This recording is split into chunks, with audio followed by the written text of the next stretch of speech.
All right, welcome everybody to the Green Ninja Film Festival informational session. Thanks everybody for coming. We have myself, my name's Eugene. I'm the founder of Green Ninja, and I'm here with Dave Chai, who is a animation and illustration instructor at San Jose State, has been involved in Green Ninja from the very first moment. And if you like any Green Ninja videos you've seen before, Dave's ideas are behind that. And we also have a teacher from, a middle school teacher from Oakland, Noah Canton. Noah is been doing some Green Ninja stuff with us for a few years and is a star teacher and a strong advocate for his students, and has also done the Green Ninja Film Festival before, multiple times, so he'll be able to share with us a little bit about what it's like. So our goal for this informational session is just to give you a little background about what the Green Ninja Film Festival is, how you can participate. Then we can just give you a few tips along the way of how to do this and what to think about a little bit, and even about how to do this in lockdown or in a hybrid environment, which Noah was successfully did last year. So I'll just start by saying, Dave, you've been involved with this for quite a while. And why do you think why do you like this program? I think it's great, Eugene, because for a number of reasons. And from a student standpoint, I think they benefit in a lot of ways. I've seen the students, they gain a lot of satisfaction working collaboratively, and you're able to make something bigger than you would be able to make by yourself. I know that myself as a filmmaker. I could never make one of the films I've done by myself. And so there's a great reward, not only working with a crew, but seeing the final product. That's one big thing. Another big takeaway that the students get is they're able to share their voices, share their stories, their concerns, their ideas. And it's a great way to communicate this with a big audience. But the third thing I noticed, in particular working on Green Ninja projects, is that our students learn something along the way. So not only are they doing the technical stuff and making the film, but I know that when I do research to make any episode, I learned something about protecting the environment or doing something differently. And so working on these films over the last 10 years have changed my life significantly because of the things I've learned along the way. So I think those are great things about benefits for the students. Yeah, and we see that when we have the face-to-face. Normally we have a film festival at a physical location, and the finalists, filmmakers, and their families will come. But even when we did it remotely last year, a lot of parents came, and it was really fun to see the students feel like, oh, we're the ones who know something here, and we're the communicators, and their families being there is really special. Yeah, it's always been a nice part of the end of the film festival, but also it's nice that you mentioned about how they get involved and really do have to work with other people to get to the finish line. Mm-hmm. Absolutely. Well, we also know that this is this film festival, we put it at the end of the grade year because it's a great way to finish off the year and to give students a kind of creative outlet. But also to integrate some of the science that they've learned. And so, sometimes a teacher or a student will ask, how does this fit into a science program? And we remember that one of the important science and engineering practices in the next generation science standards is around communicating information. And one of my mentors when I worked at NASA told me, if you're a scientist, but you don't share that information through a paper or by giving talks, it's like a hobby. And it's nice to have hobbies, but it doesn't create impact. And so here we're giving students a chance to create impact with the science that they've learned and translate that for a larger audience. So it really does fit very well in a science curriculum, and that's one of the focuses at Green Ninja. So just to give folks a quick outline about how to participate, we have resources, teaching resources that you can use on storytelling and filmmaking. And then we're happy to share with you. They can help you and your students go through this process. We can talk to Noah about how long it takes. The deadline for submission of the films, and the films are 3 minutes or less, is May 14th by 5 p.m. And it's not just the films, but there's something called a digital portfolio. And the digital portfolio requires students to describe their film, their approach, but also the background science underneath the film. And so this is why it really fits nicely in a science classroom is, oh, you get to do this creative piece, but you have to justify all the work that you did underneath that. And you have to identify the audience that this is intended to, and then the science concepts. Even if it doesn't appear like a science film, there's underlying science to justify what you've done in there. And I'll ask Noah in a couple minutes about those digital portfolios and what his students, I was looking through some of them, and some of them are really amazing. And we'll provide some links to some examples so that you could see that. And then the only other guideline is that the films are about something to do with environmental solutions. And we're very open to what that looks like. And as well, if you look at some examples of other student films, you'll see that students use lots of different techniques to communicate their message. So they might be live action films or animations or stop motion or combinations of those. But in my experience, the biggest challenge in this project is the storytelling. And so Dave is a storyteller, and Noah is a teacher who's been helping his students tell stories. So I'm curious for both of you. Noah, maybe we start with you. At least in my experience, once students have a good story, they then get motivated to tell it, and then it just happens somehow. But how do you help students like get into a group and figure out what story to tell? Well, being that I'm a science teacher mainly, it was a fun challenge for me at first. I believe in the lessons that Green Ninja provides. We had, I think it's first we just read a just fun, simple story of the Three Little Pigs, and then we kind of broke that apart. We unpacked it. Like, what's the hook? Where do we see that the scene is being set? Where do we see a rise in action? Where do we see a resolution? All the different, the basic parts of a story. And I didn't actually, I wasn't all that well versed in those pieces of a story, but it was through the lessons, like, oh, so I was learning too with the students, and they see that I'm learning. And so it makes it fun. And as for all you teachers out there, we're constantly learning, So that was helpful. And then we read another version of the Three Little Pigs. I think that came along with the lesson, and there were some weird twists. And then the students ended up, I think it's been a while, but I think they ended up adding their own plot twists too. And so we slowly, built on until we realized, like, oh, this is what makes a good story. And I remember showing a short clip, YouTube clip from, I don't know if it's your friend Eugene or a children's book author. Oh yeah, that's it. That's Andy Griffith. Yes. With the dinosaur and the baby. Yeah. Yes, real short. My students loved it. They were cracking up because he sort of illustrates, no pun intended, how wacky stories can get, and the crazier they get, the more fun and entertaining they are.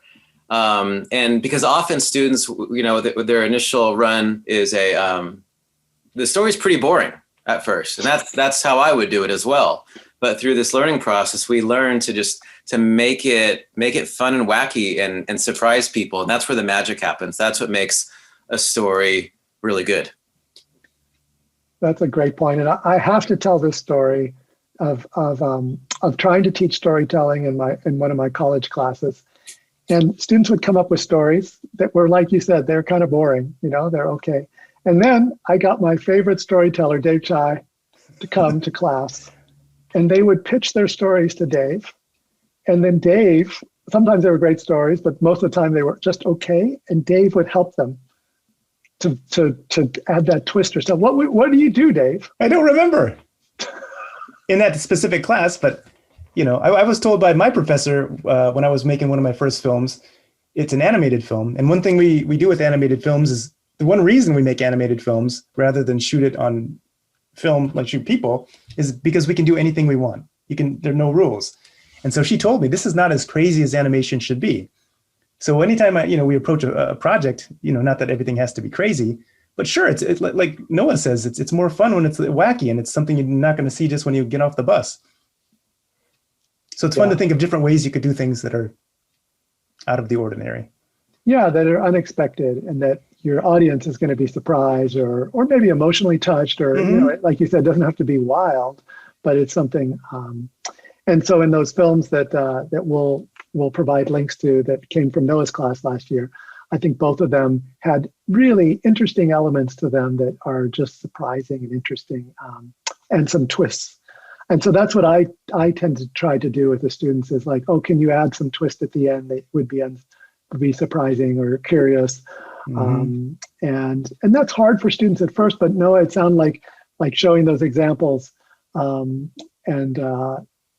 helped your students to get over that like, oh, this has to follow a very linear path.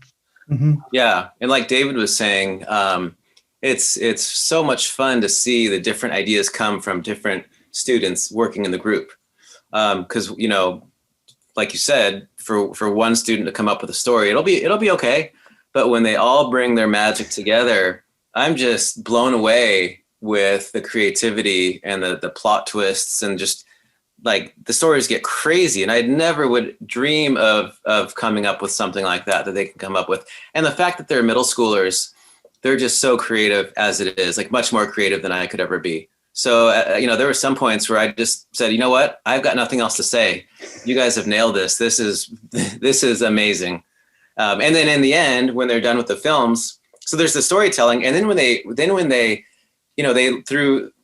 they start to learn through the lessons, they learn actual professional camera shots. And that's really fun. And then I say, go home and look on TV shows or movies, you'll see these exact same shots, these exact same techniques. And they're very proud of themselves that they created these shots. So yeah, it's just really fun. The whole process is fun. Yeah. And like, I didn't know anything about this 10 years ago until I started learning from Dave and other people about composition of shots and about stories. And so it's now, even last night I was watching a film and I was looking at the over the shoulder blurry shot and thinking, yep, there it is. I just couldn't help but notice it. I often don't, but I was at that case. So Noah, the big question then right now, I think many teachers might have is, how do you do this in a lockdown? Like, what was it like last year?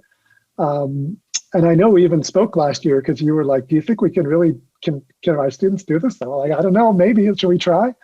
But what was it like? Yeah, initially I wasn't going to do it. I was going to just, all of a sudden we can't go back to school. Like there's this crazy thing called COVID happening, asynchronous, synchronous learning, those terms it was all just new, a new world. And we were all, the kids were excited the first few days of no school. And then they realized, oh, this sucks. So everything was just strange for us. And yeah, we weren't going to do it, but we spoke and we came up with the idea of, let's do it until we can't anymore. Let's just try. Let's see what happens. And so at that time, I read a quote. I can't remember who it was by, but it was something like during in moments of destruction, create. Which translated to me like when things aren't going so well, get imaginative and change it up. And so the students are like, what? We have to do this? How? It's impossible. We can't go to each other's houses. How do we do that? How do we do over the shoulder shots? How do we do how do we ensure that we're following the 360 line rule and everything? And I said, you guys can do it. What if, haven't you seen, there's a TikTok video at the time that was viral. I think the kids showed it to me, but someone does this and then the other person, picks it up and then they do this and the other person would then grab it. And so we practiced that. And of course they pulled it off easily. And then they just, I told them, this is what we're going to do. And you're going to do it. You're going to do it well. Yes, it's a challenge. And you're being forced to be more creative. And they were. And I think that the films were better, generally speaking, than any of the other films they created. And I think last year was my fourth year or fifth year, something doing it. Mhm. And I thought the films before were brilliant, but I was just watching some recently. I think I was watching the two that we're gonna have for later on for people to view. And I couldn't even tell that they were totally isolated in different houses. It was brilliant. And so again, it goes back to that middle school magic of students just being able to dig into their, reach into their creative minds and come up with some ideas that I don't think I could do at my old age, but they did it. And I don't know how they did it, but they did. And it was brilliant. They worked hard, they worked well, and they made it happen. And I wish I could explain how they did it. I just don't know. Well, Dave, you were telling me that in your own teaching in the university that you found last year that some of the final products were just as good or maybe even better than you normally get. Yeah, and I think when you have these challenges, we just have to adapt and find some clever solutions around them. And one of the interesting things that happened last semester was we were able to work in conjunction with a university in Mexico of students who do music and sound design. So these guys provided the Foley and the scores for some of our films. And so one of our students or animators would work with one or two students in Mexico and collaborate over Zoom. And the students in Mexico, they had no access to their recording studios or like a lot of instruments or fancy recording. So they would take their phones or small recording devices and record the Jeep in front of their house or the lawnmower or make the things in their house, and they were great. They were some of the best films we've ever had. And so this is if we're going to have a lockdown and be working from home, this is the year to do it. If we did this 10 years ago or 15 years ago, I think it'd be impossible, but we have all the technology to do anything we need to do. Yeah, that's really interesting. And I think we are learning and our students will learn too. So it is possible. And if you want some inspiration or if your students need some inspiration, we have last year's film festival. All those films were made in the heart of the lockdown. And so there's a couple films that we're going to link to right here that you could take a look at. We've watched them recently ourselves. And I just thought it would be nice for us to just maybe mention a couple things that we liked about these films.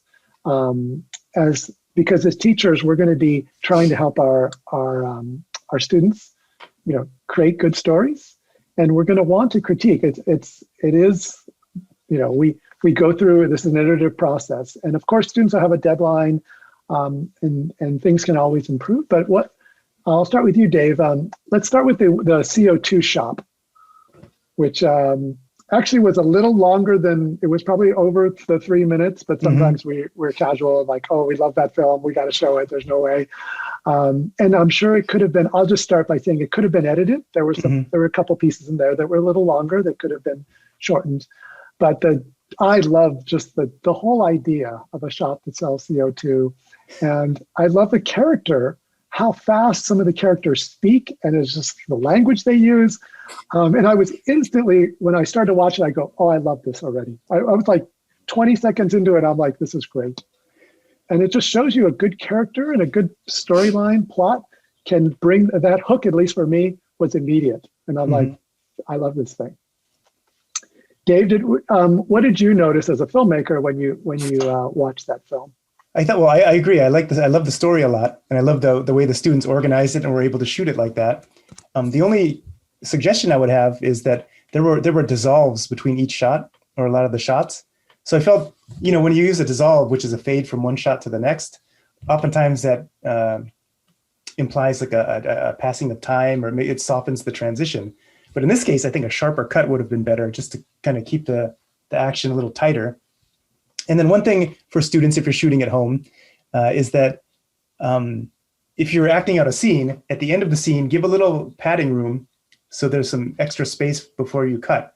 Because a lot of students, my own included, they'll go like, and then I found the gems and put them in the safe. And so there's not room at the end to have a little space before you cut to the next scene. So if you have a little at the beginning and a little at the end, there's room to cut. Great, that's some cool tips. And this is also be interesting for teachers and students to know that that this filmmaking process is very iterative, and you're going to just kind of keep refining and refining. So these are going to have their rough spots because it's done quickly in the school environment. But what did you like about that film? And Noah knows the students too, so that's. About the CO2 shop, Noah. The story was just bizarrely wonderful. Again, just a crazy story. And one thing I noticed, which I thought was fantastic, was one of the characters, the shopkeeper. She would, as she was speaking, she would just kept continuously. She would yawn, and she was just bored and tired, and you can kind of tell she's not having fun. She seems lazy. She seems sleepy, just kind of low energy. And then later, I'm not going to give away what happens. This character development, which we didn't even really discuss, which was so cool, occurred. And she's very, very different based on something that happened. And I wasn't expecting that. And I don't believe she was a theater student or anything. But that's what I liked about it. And what I additionally I loved, I see them in science class, right? But I'm constantly like shocked with their acting chops and their creativity and their expression. And I see them as science students sitting in the science classroom. We'll go outside, maybe we'll go on field trips.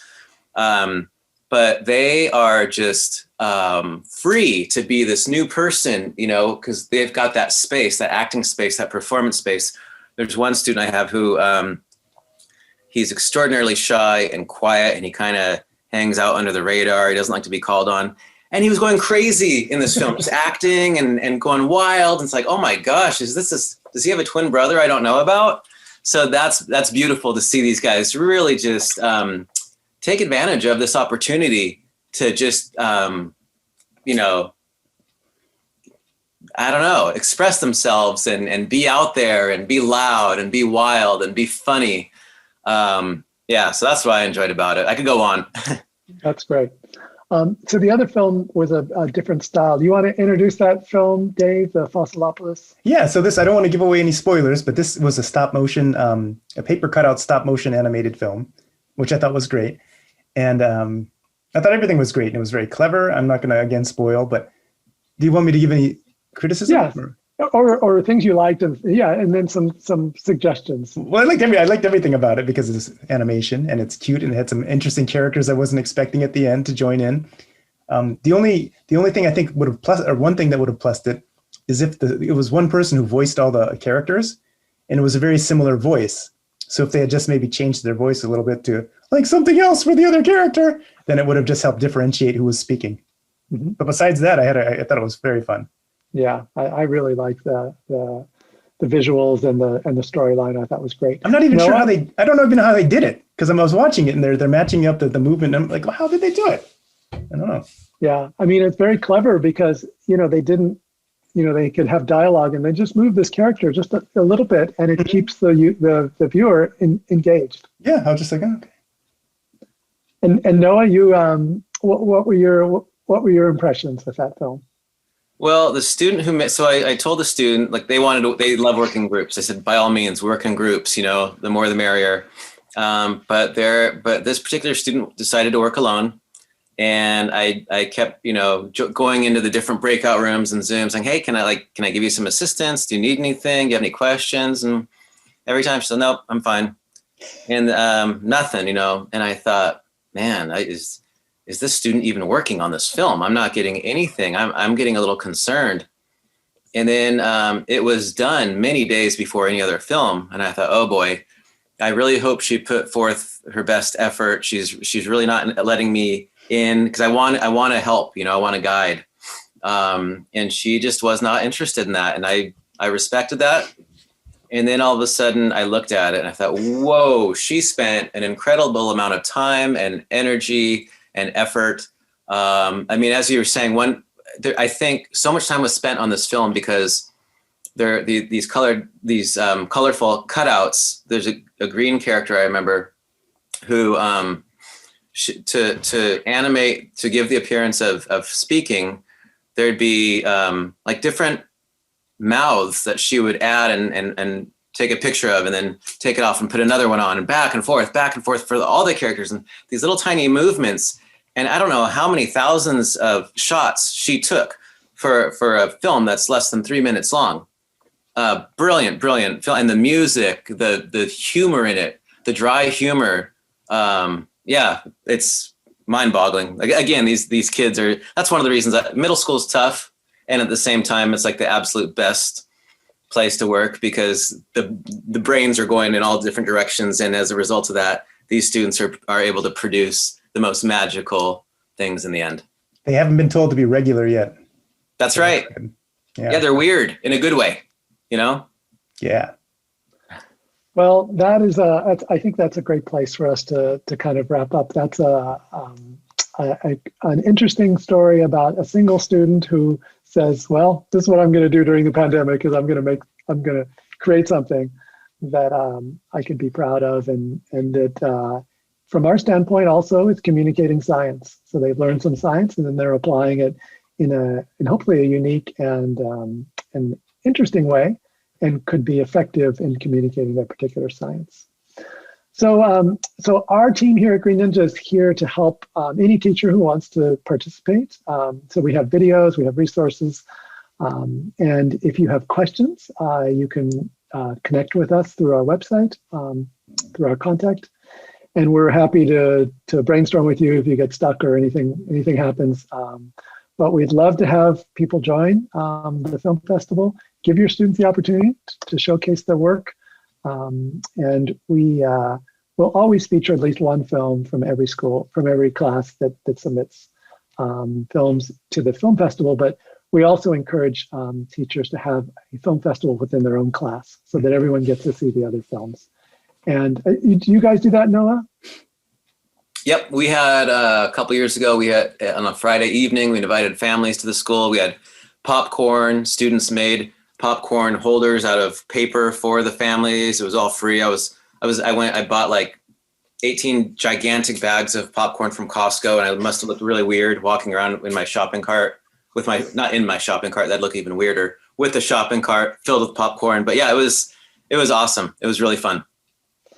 Yeah, but some of my fondest memories are at the film festival and interacting with parents and their children who their students who have been doing this work.